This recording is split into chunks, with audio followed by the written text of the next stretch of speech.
Okay. Hello and welcome episode to. it do you know what Take two. episode it is? Do you know what episode it is?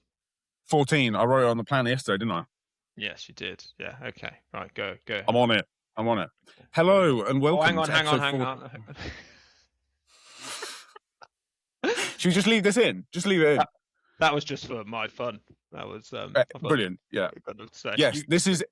You go. This is episode 14. You go. I will. I'm off. See you later.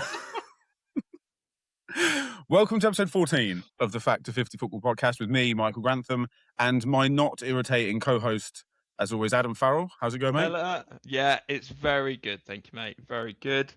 Good. What's been going on in our lives? You've been a fucking busy. You've been. I've been an unbelievable parent. That's what I've been. Yeah, I think that's an award that I'm nominated for. That I've made up myself.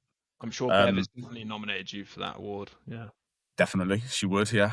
Let's not ask her, but I'm sure she would. I was on solo parent duty over the weekend. Bev was away. Where did she? She went to Southampton to watch Friends the musical. You know the. Yeah, I know Friends. Yeah, you know Friends. Was it any good? Yeah, I've heard Friends. She said it was really good. She said it sounds good. Like, I like Friends. I'm not a massive musical fan though. Yeah, I actually do quite like a musical, but I never get to go. Ali always goes to musicals with one of the Spas and musicals. It's a tough life, isn't it? Yeah, I don't know what picture I'm painting of myself. But yeah, proper lad. Lads. Let's go to Spa, lad. Spa, musical, Spa. Yeah. Spa, Mamma Mia in the afternoon. Fucking lovely. Get myself a manicure. Yeah. Amazing. Jesus. But yeah, that was me for the weekend, solo parenting. And I got complimented on my solo parenting skills at soft play because I had both boys there. And it was weird. They complimented me on like managing with some very small children. But one of them was asleep in the car seat. So I was like, he's not really causing me that much fuss, to be honest. Yeah. But thank you anyway. What did they say? It was one of those where, like, the table that we were sat having some food, and Henry was asleep in the car seat, and George was eating his food, and like the tables quite close together, so they sort of shimmied in and said, "Oh, excuse me, and sorry," and they said, "Oh yeah, no worries, don't worry. We're really impressed with your solo parenting skills, by the way." And I was like, "Oh, thanks very much. Yeah, it's wife's away, and it doesn't happen very often, but I thought I'd bring them out. It's not always this quiet because George was eating and Henry was asleep, so it's like I could just sit there and chill out for a bit." Do you know what's funny thing is? I bet you they wouldn't have said anything if it was Bev there with the two kids. That's exactly what Bev said. She's like, "Oh, dads get that compliment they go out with." But you're right, they probably wouldn't. It's the compliment you get. Look at him, he's trying. Yeah, exactly. I told you before, but I got let in for free for a soft play because they felt sorry for me. They thought I was a single dad. You clearly can't cope. Just go. Get in, mate. Just get in. Have a good time. Have an hour. So yeah, it was good. And what have you been up to? Well, I went to Cox's baby shower because I'm a very good friend, and you're not. So I made the effort. Well, as we were just discussing, I was on solo parent duty, and I think like soft play is one thing. Cheltenham from Basingstoke is another. I'd love to have gone, but like after the debacle, which all our listeners will know, of the Scotland road trip, I don't want to take them both in the car again. We're not that far anyway. Any trip over 20 minutes in the car, it's like, nope, can't do it. Oh, no. It's horrendous. Weirdly, it's been all right, actually, in the car since then. But it's just the fear of, like, you get onto a motorway and then he's screaming until you can next stop at the services. Like, the trauma's real. Shivers down my spine. So, how was the baby shower? Yeah, it was really nice. It was a really nice pub they had it in. So, like, they had, like, all, like, IPAs on there and, like, craft beers. It was really cool. Craft beer. It's in my elephant, yeah. How to impress you? Just have a craft beer. Yeah. Like they always got silly names, haven't they? Like sperm unicorn or something.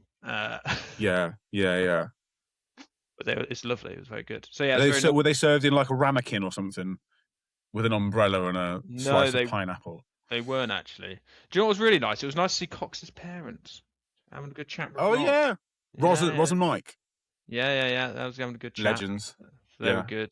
Coxie compliments on the podcast, and he's still listening, which is good. Otherwise, we'd have no listeners. So, Excellent. obviously, he's due next month. Well, Nat's due next month.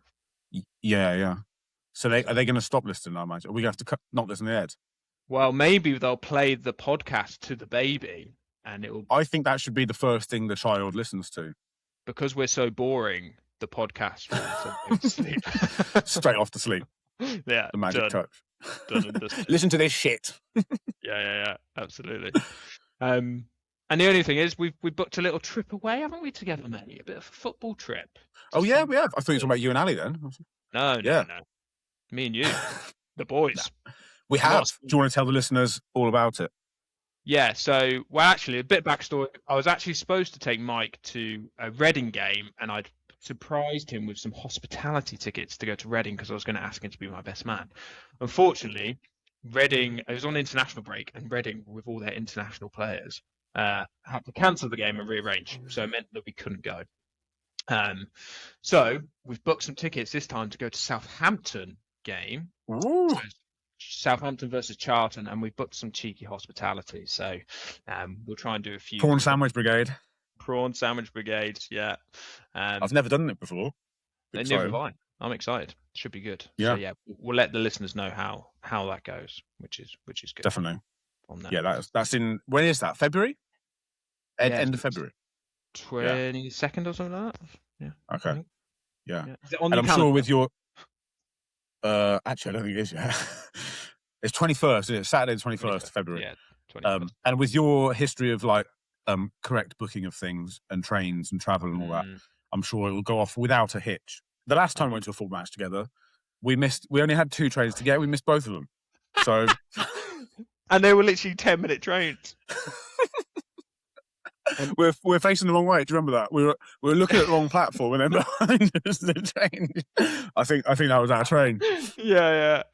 And do you know what? I've only got 6 trains to catch on this trip, so I should be fine. Oh, you're going to end up. I don't know where you're going to end up. It's not going to be Southampton, and it's not going to be Lem.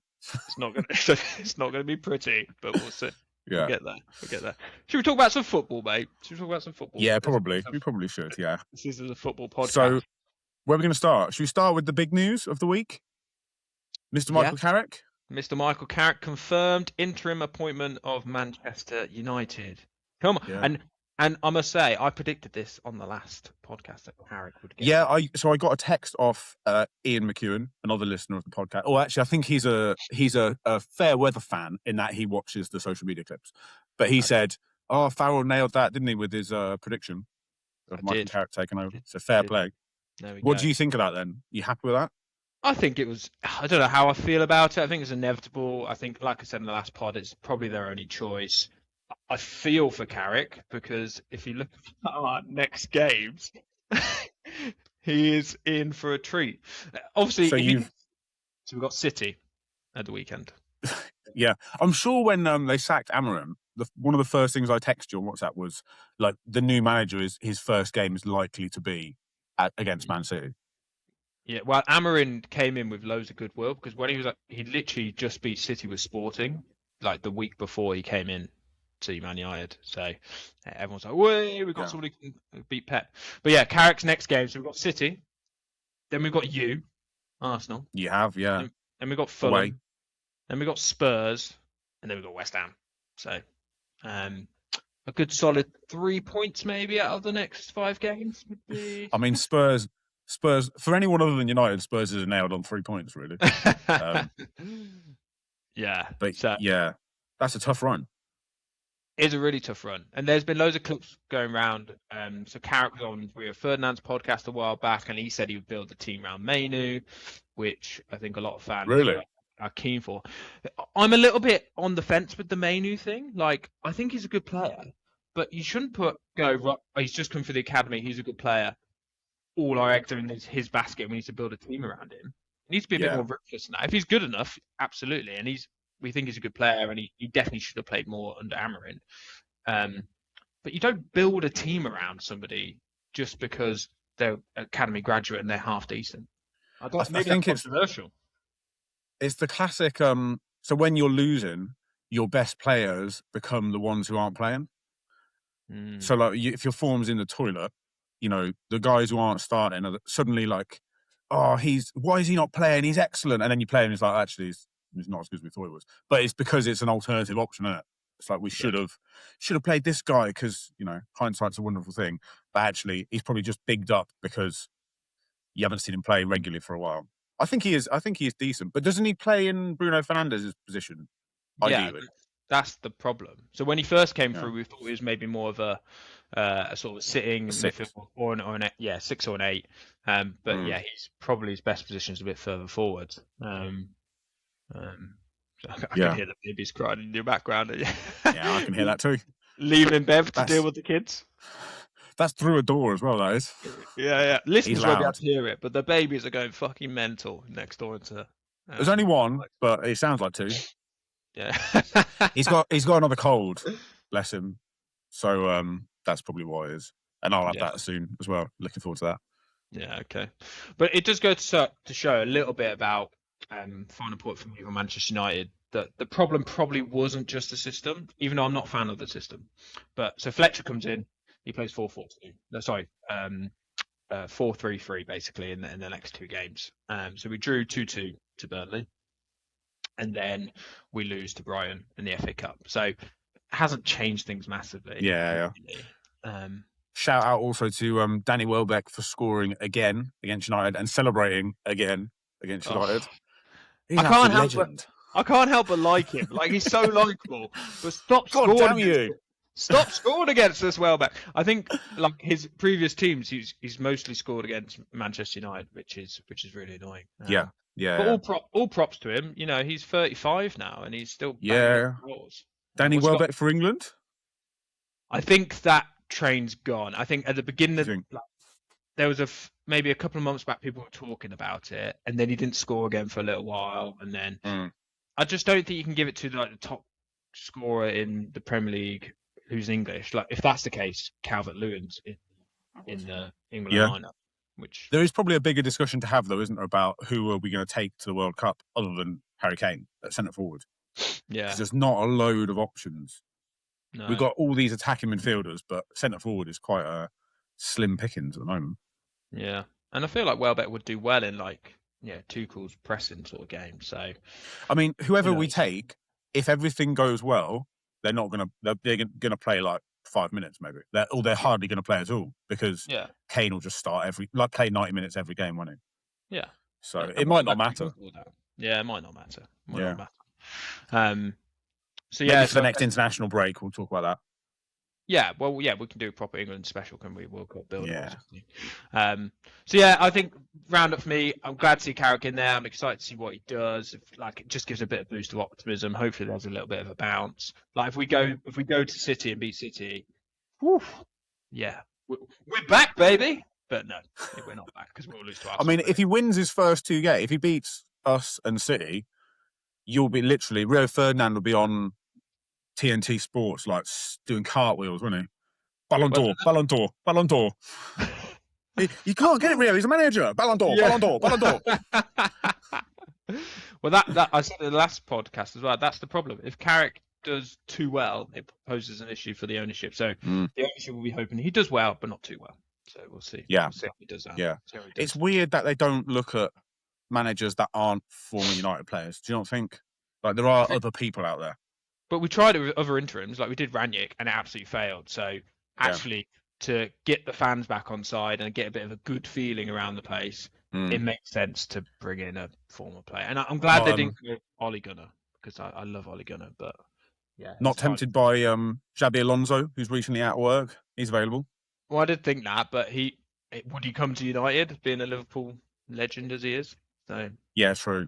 It'd be a bit controversial, but I think he's a really good coach. I think Real Madrid are just going to eat you up, aren't they? Whoever you are, because the players are the biggest. Yeah, but if you lose, if you're not top of the league and then lose against Barcelona at any point, they're going to sack you at Real Madrid.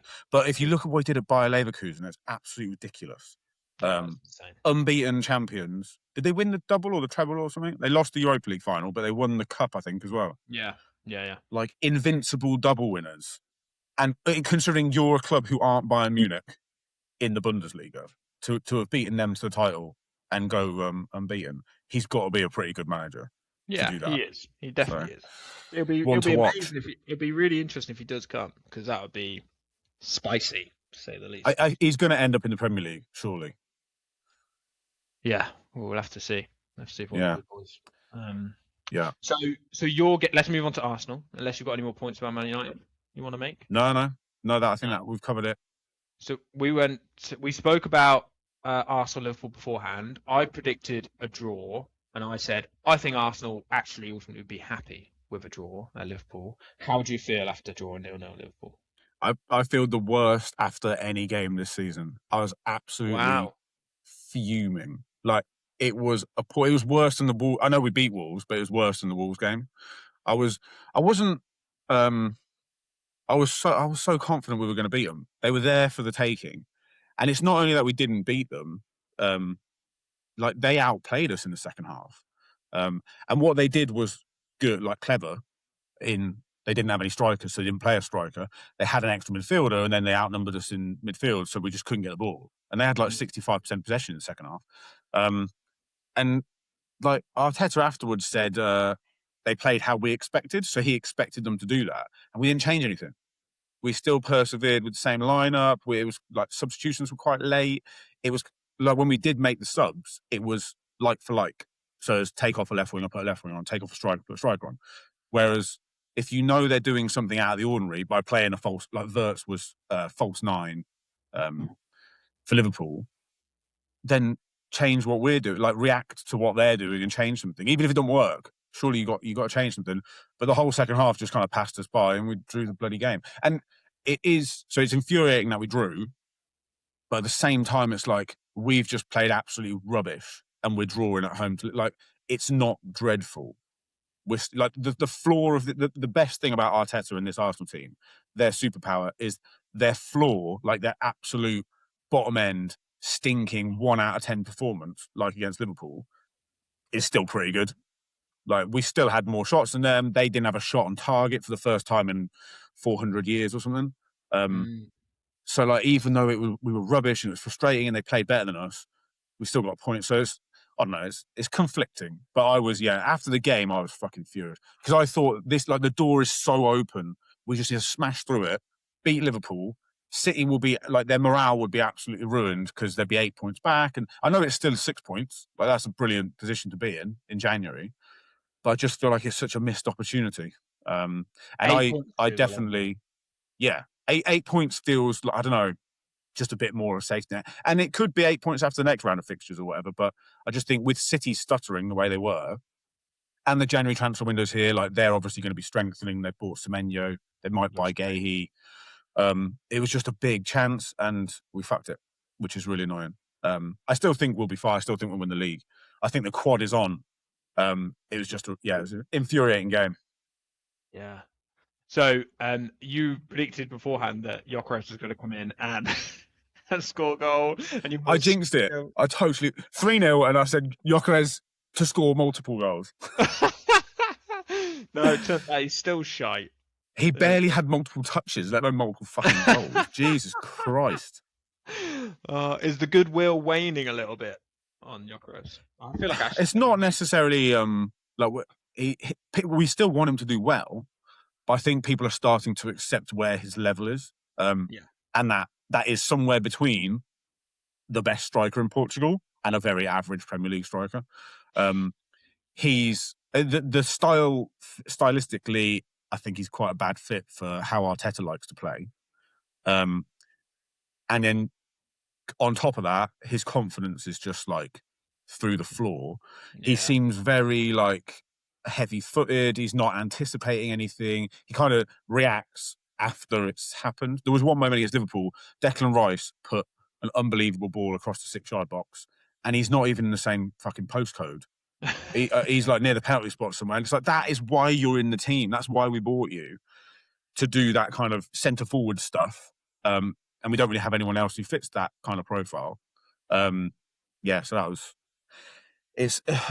I'm not giving up on him. I think it's too early to completely write him off, but I think I'm very glad that Jesus and Havertz are back, because Gyökeres, to be fair to him, I think he was bought as one of like an option up front, not the guy.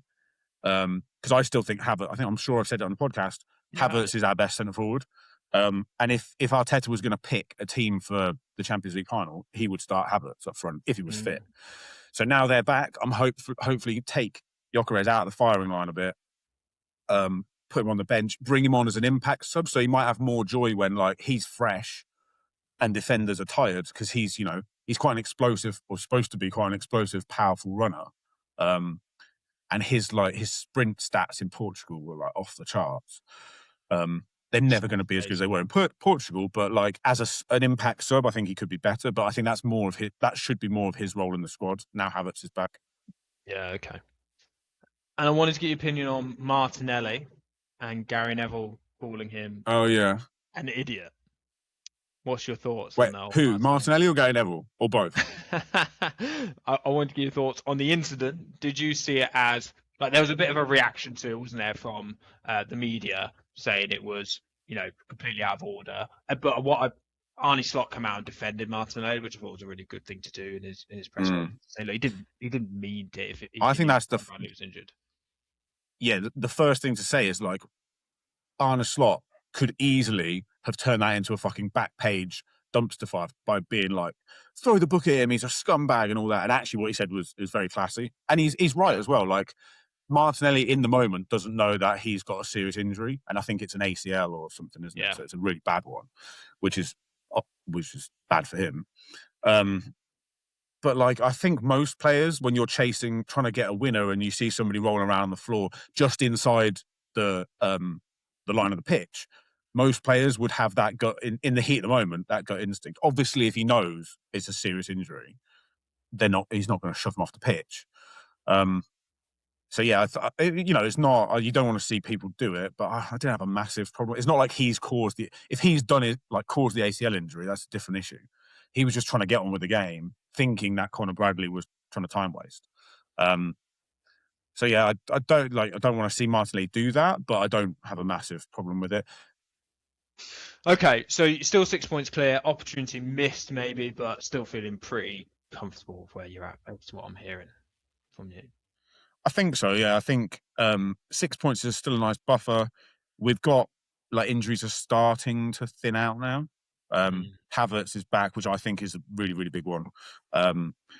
We've got our attacking players back. We're getting, like, Gabriel and Saliba back in place. So, yeah, I'm pretty happy with the state of the squad. 6 points clear in January. You'd have taken that at the start of the season. So, staying positive. Well, you're staying very positive, because just a moment ago you said the quad is on. So a 4-1 win against Portsmouth. League Cup tonight against Chelsea, first leg, is that right? Yeah, tonight those, yeah. So yeah, give us some of the FA Cup. A quick shout out for the Portsmouth goal scorer. So Colby Bishop, former Leamington FC lad, love it. Hometown player. From my hometown. I had no idea. Never heard of him. Well, I only know because Leamington put a post out saying former Leamington player. So amazing. Oh, fair play. So yeah, give us a summary of the Portsmouth game, and then do you think the League Cup is going to be yours? Obviously, it looks like it'll be a UNC final, I'd imagine. Well, I don't know. We're not in the final yet. Chelsea are, like, on their day. Chelsea are very inconsistent, right? They could be really, really good, and they can be absolute dog shit. So we'll have to see how that goes. In terms of the League Cup, I think if we get to a final, I think winning the League Cup, although it's the fourth most important trophy, it just breeds that, like, the confidence in the team, and winning something early because it's February, I think, the final. Yeah. Winning something early in the season will give you that boost, I think.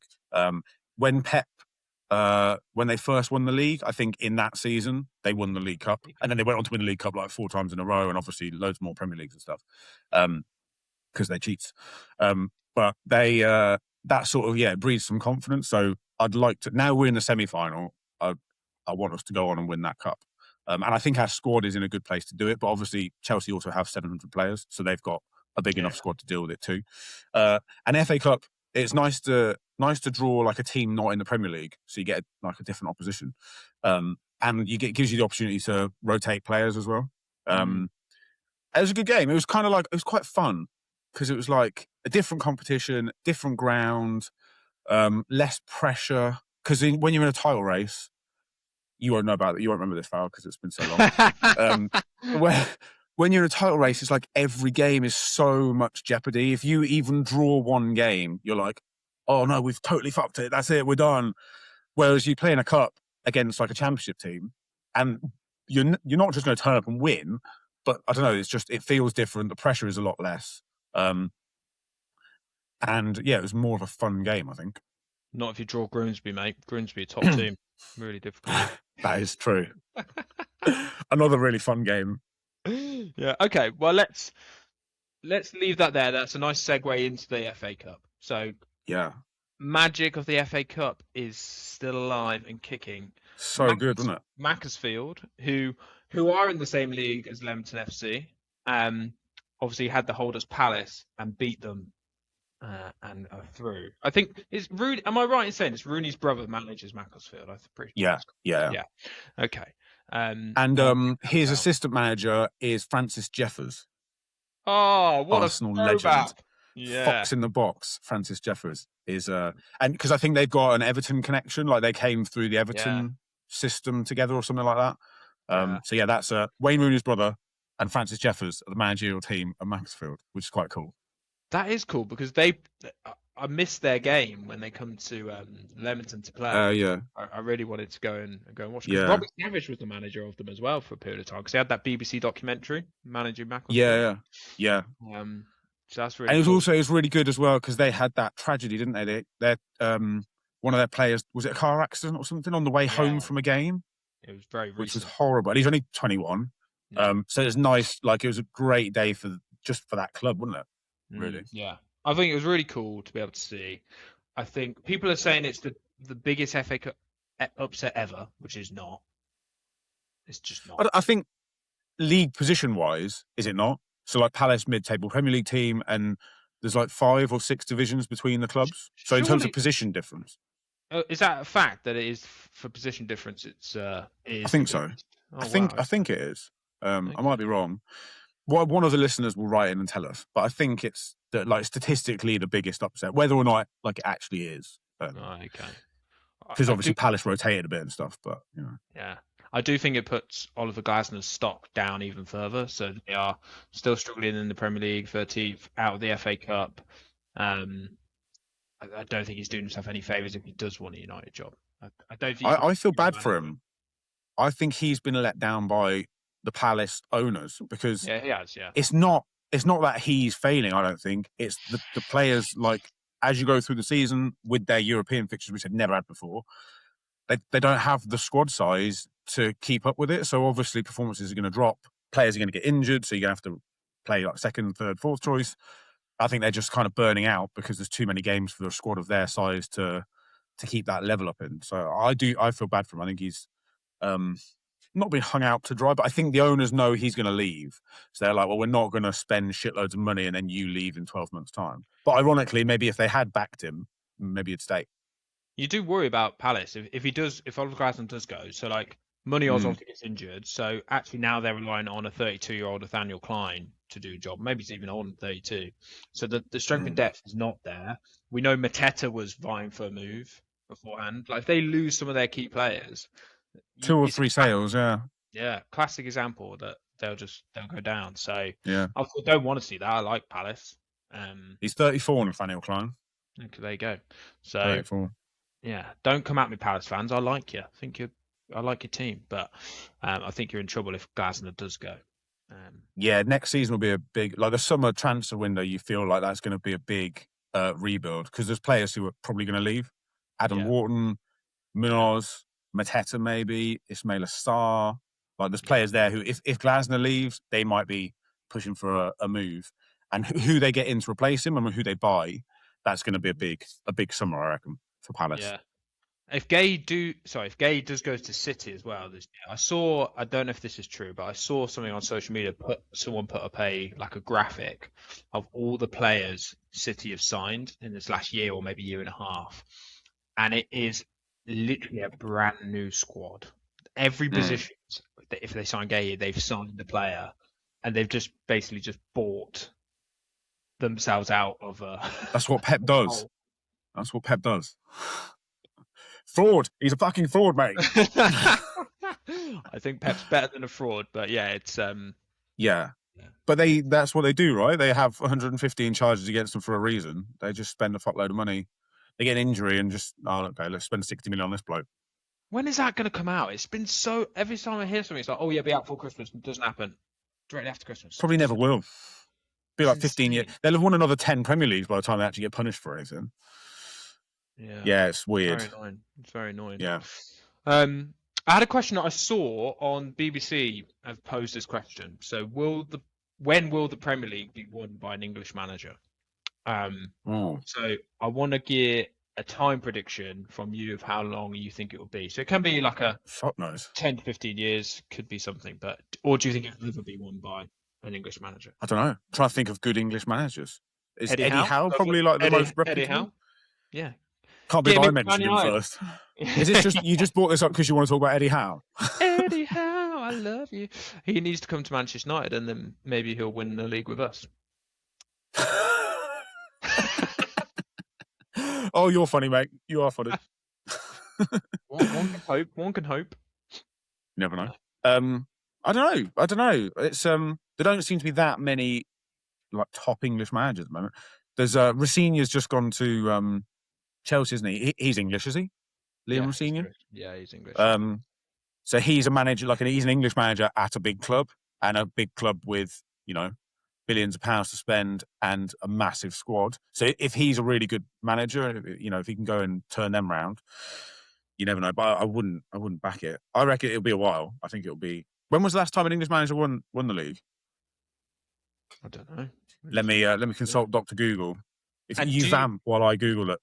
Yeah, I do think there is a bias, isn't there? Like obviously Sam Allardyce came out and famously said if he was called what do you say, Alastino or something like that, then maybe better Premier League jobs. And I think there is maybe if he'd be a better manager and played better football. I think there's a bit of that. I think basically the failure of an English manager, the media are like, you're done. Like you're done straight away. You don't get that time. Yeah. But I also think it's a problem for English managers not going to manage abroad, because what you can do is you can fail in England. You go manage abroad and you build your stock and you come back. So it's exactly what Rossini's done. So got sacked from Hull, goes to Strasbourg, I think, wasn't it? And obviously that's part of the Chelsea club ownership. And then he gets promoted back to Chelsea. So I think that's the route more English managers need to do. It's like go to a shit league, win some games, and then hopefully come back with a stock. What do you think of so Rossini going to Chelsea? What do you think of the multi-club ownership thing where he's obviously gone into Strasbourg? Maybe there's a word in his ear that you take this job and then, we've got other clubs like Chelsea who you could then potentially progress to. Because I thought it was interesting with I've never thought of it from the feeder club's position before. You just think, it's the bigger club and they're just swallowing up football. But the Strasbourg fan group basically came out and said, this is an absolute joke. We're like Chelsea's little puppets and you're treating our club as a joke. What do you think of that whole multi-club model? I think it's one of the biggest problems in modern football. I think because I agree. I don't know what rules are around it. Like how many clubs can you have in a multi-ownership model? I know obviously there's a if a chairman or an owner owns two clubs that can't compete in the same competition, obviously they had that with Palace. But then last year or 2 years ago, City and Girona were both in the Champions League. They're both they're part of that group, aren't they? The We Are Cheats group. Yeah, maybe it's like an active working member. So if you are CEO of City, but it just gives you all these opportunities for loopholes, doesn't it? So if you put your ownership in a fund somewhere or whatever, and you dot the I's and cross the T's and thread the loophole, you're fine. And obviously what Palace did was they hadn't, greased the right wheels, so they get punished for it. But City are allowed to do it, Girona did it, or that City group are allowed to do it. It's a load of bollocks. It's such a dodgy area. It's going to cause so many issues down the line. I think we're going to see massive outrage for multiple ownerships. There's going to be fan protests and all sorts. But the cat's out of the bag. It's already happening. Genie out of the bottle. Who's going to take City on now and say, look, you can't have the multi-club ownership, or Chelsea on now? It's just not going to happen. Yeah, it can't. Just to close this section out, the last English manager to win the the first division, not the Premier League, was Howard Wilkinson, who's now 82 and long time retired, At Leeds. with Leeds United in 91-92. When we were born, So mate. how many years ago? That's the year after I was born, or 2 years after I was born. So that's 33 years ago. I was born in 91, yeah. So yeah. Yeah. Jesus, there we are. So my prediction is fucking ages. Okay, fine. Anything else you want to talk about before we go into Mike versus Adam? Let me consult the docket. Hang on. Anything in there? I did make a note. Everyone else is wank, and Arsenal are going to win the quad, baby. We've discussed that. We've discussed that. Yeah, no, I think that's everything. That's it. Cool. Okay, let's go into Mike versus Adam. Prediction time. I should have some sort of forfeit for my horrendous Arsenal-Liverpool prediction, because that was... Yeah, that was really bad. That was way off. So what did you predict? You predicted 3-0 Arsenal. Yeah. So at the time of last week, it's 11-11, so it was deadlock. You predicted a draw for Man United Burnley, so you get a point, so it goes to 12-11. I predicted a draw for Liverpool Arsenal, and then it's 12-all. So a waste of time of a week's prediction. There we go. Move on. There we are. Yeah, it's another point in the bank, isn't it? Makes us look a bit less shit. 12-all. Okay, big games coming up. Manchester United versus City. You can go first this week. Oh, this is so hard to predict because new manager bounce. Is it going to happen? Probably not because it's United. You're at home as well. Yeah, but I think other than Spurs, I'd say weirdly you have been one of, and probably because it's a derby, one of Guardiola and City's kind of bogey teams. Like you seem to be able to get results against them. I remember a game. No? No. I think... Oh, fair enough. I swear I remember you beating them a few times. I feel there was a game a few years ago, and City, if they won, they're going to win the league, and they were 2 up at half time, and you won 3-2. Although that was a while ago. Maybe I'm showing my age. Maybe. Okay. Maybe. But yeah. Okay. But so what are you going to go for then? It's a derby, so yeah. And I feel like your fans are going to be up for it. And City have drawn 3 in a row, haven't they, as well? I'll go 3-2 City. I'll go 3-2 City. I'll go narrow City. Going for a big game. Okay. Yeah, I'm fancying because it's a derby and they can be damp squids, but with the new manager and Semenyo coming into City, I reckon it could be a bit of chaos. I'll go high scoring, narrow City win 3-2. I'm going for. Unfortunately, I can't back United in this game. I think we're going to get smashed. Even for a point, you think you're going to get smashed? Well, no, I'm going to go 2-1 City. I think we'll grab a goal and there'll be some excitement in the stadium. Whether we score first or equalise or something, there'll be some excitement. Right. Ultimately, City will be too good for us. Okay. So Forest versus Arsenal. So Forest are at home, aren't they? I will predict first on this one. Yeah, go on. I will go for... I really hope Dyche does you. That'll be amazing. The Sean Dyche effect. I think it's a 2-0 win to Arsenal, isn't it, really? Let's be honest. Oh, I was going to go 2-0. 2-0. Yeah, I really don't want us to drop points against a Sean Dyche team. It's just really annoying. Think just a little bit annoying. I'll go Arsenal win. I was going to go 2-0. So I'll go... Can I go 3-1? Is that really... But we've both gone the same way, haven't we? That's quite boring. But that's okay. So it's all to play with the perfect score prediction. So the perfect score is the one, isn't it? I'll go 3-1. Okay, 3-1. Okay, that is done, locked in for next week. So that's a wrap, folks. That's a wrap. Our new shorter content. It seems to be working better. I like it. It's a bit more... bit fizzier. Yeah. Snappy. Yeah. Snackable content. What a disgusting phrase. Yummy. Snack on this. Put this in your ears and munch on it. Wow. We're going to get done for sexual harassment soon. So let's leave the pod. Let's leave it there. Okay. Knock that on the head. Yeah. Thanks for listening, everyone, and we'll speak to you next Wednesday. Yeah. Bye-bye.